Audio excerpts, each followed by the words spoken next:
కద్దు kofta curry తయారు చేయడానికి కావలసిన పదార్థాలు: సొరకాయ, టమాటాలు, ఉల్లిపాయలు, శనగపిండి, బంగాళాదుంపలు, ఆవాలు, జీలకర్ర, పసుపు, ఉప్పు, కారం, గరం మసాలా, కొత్తిమీర, నూనె, మిల్క్ క్రీమ్.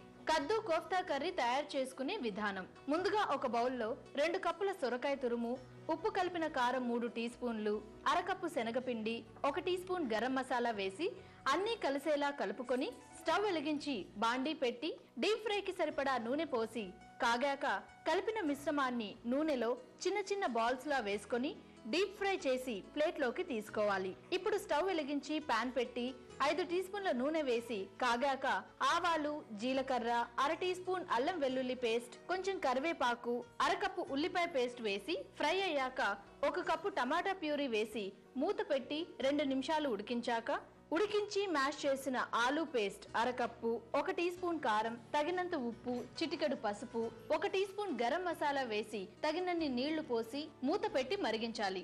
ఇది మరిగాక ఇందాక ఫ్రై చేసిన కోఫ్తా బాల్స్ వేసి కొత్తిమీర జల్లి ఒక బౌల్లోకి తీసుకొని కొత్తిమీర మిల్క్ క్రీమ్ తో గార్నిష్ చేసుకోవాలి. అంతే, కద్దు కోఫ్తా కర్రీ రెడీ.